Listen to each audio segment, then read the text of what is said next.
فهمتي؟ ما تتحركين. يلا تعال حباب.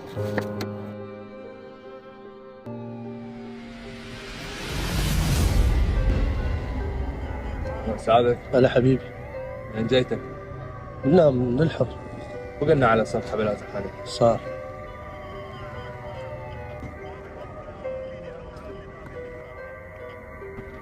الله يساعدك. هلا حبيبي. وش يصير من عندك البنية؟ هاي بنتي. ايش فيها؟ ما ابي شيء، متخربطه وماخذها المستشفى. افتح الجنطة. ها؟ جنطة افتحها. خويا ابن البنية متخربطه في دول عينك. خويا افتح الجنطة حبيبي. ان شاء الله.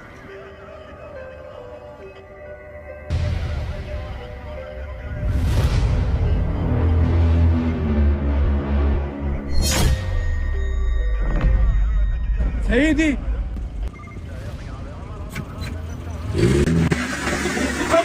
حسين وراك بسرعة بسرعة. حسين خلي البقية يحاطون المكان. ونادى على ملازم محمد، خليه ياخذ الجثة من السيارة. قلت البقية تعالوا وراي.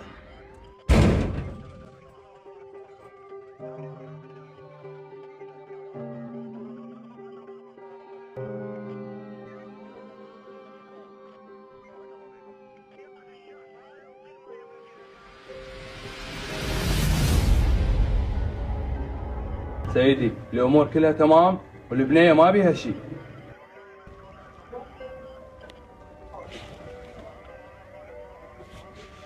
سبحان الله، أول ما شفتك ما ارتاحت لك. ايش كان يسوي جوا؟ لقينا شغلات ما الشعوذة جوا. بعد والبنية ايش يسوي بيه؟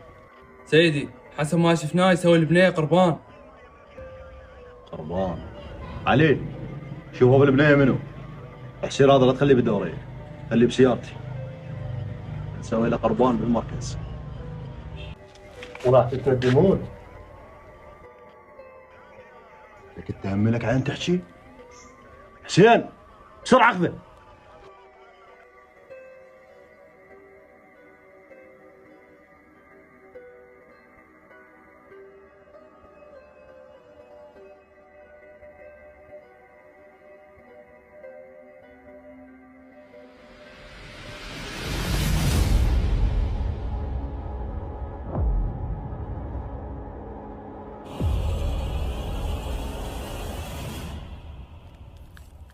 دارنا المكان كله وما لقينا فص ملح وذا. لك انت مو بيدك صعدته بالسيارة؟ شلون طلع من السيارة؟ اي سيدي صعدته. لك هذا راح يخبرني. بس هسه سيدي شلون بينا؟ شنو قصدك؟ هذا مبين شغلته كبيرة وهو قال راح اخليكم تندمون. لك هذا شنو مربع؟ كله وحدات.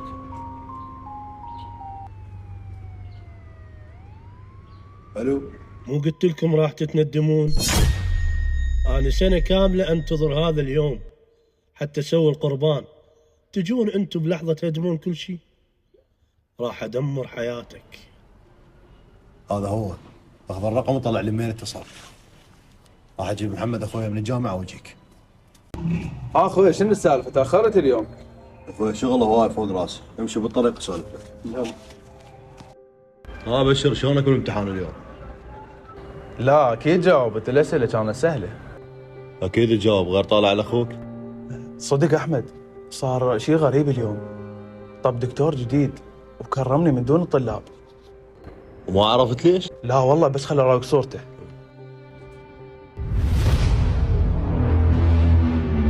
خوي شلون ما داوم؟ انا هذا الاسبوع كله عندي امتحانات. لك بابا يا امتحانات لا تخبرني، انا اخذ لك اجازه مرضيه اي شيء. هذا الاسبوع ابد لا تداوم، لحد ما اشوف هاي السالفه شنو، امشي.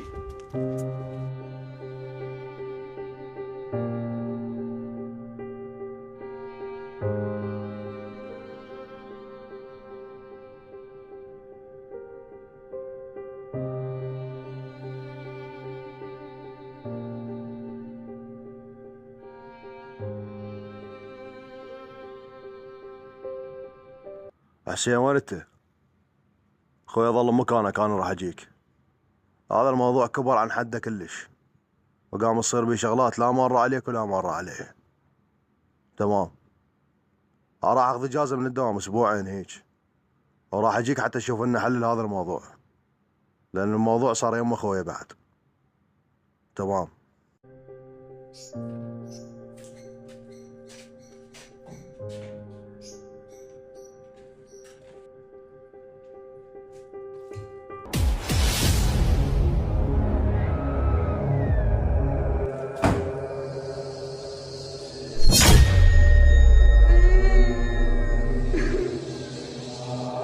لك حسين راح اتخبل، لك ماكو هيك، ما اعرفه، لا هو بشر لا هو جن، يطلع منا يختفي منا. اتصور شو مسوي؟ رايح لمحمد للجامعه، شلون واصل له ما ادري. والبارحه رحت للجامعه قلت لهم هذا تعرفوه؟ قالوا ما مر علينا. فهمني شو اسوي؟ احمد هاي الشغلات الغريبة ما لها غير شخص واحد اسمه حج عيسى، وانا اعرف مكانه وهو خبير بهاي الشغلات. حسين ايش بيك؟ عندنا القضايا قمنا نشتغل يم الروحانيين؟ لا حسين لا. احمد عوف لي ايمانك وتفكيرك هذا، ما دام الشغله وصلت يم محمد اخوك لازم نتحرك باسرع وقت. حج عيسى، يلا عمي مشينا لحج عيسى. استريح استريح.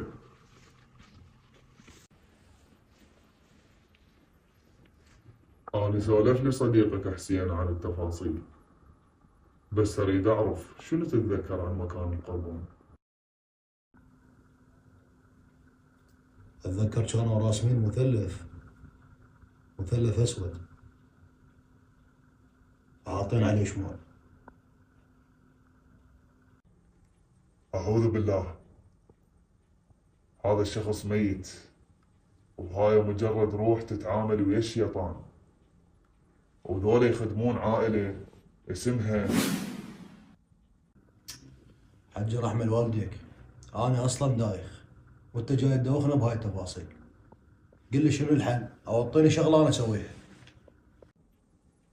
أول شغلة تندلون مكان القبر وين، وتاخذ هذا الكلام تاخذ دنيا تخليهن على القبر، وتقرأ الكلام على القبر، وإن شاء الله يخلص الموضوع. تمام حج، عاش فيك.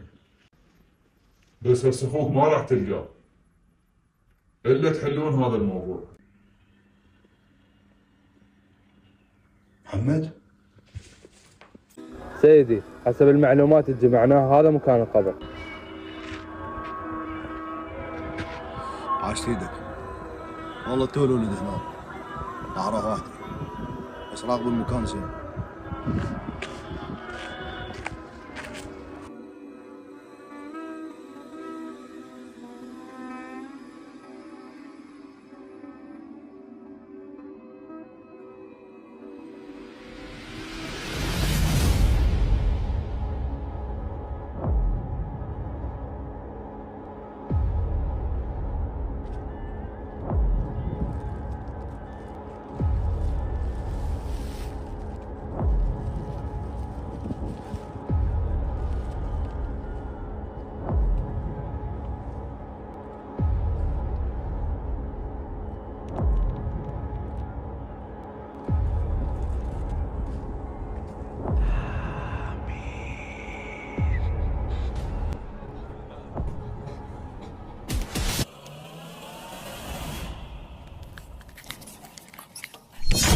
جاي تسوي ما تقدر.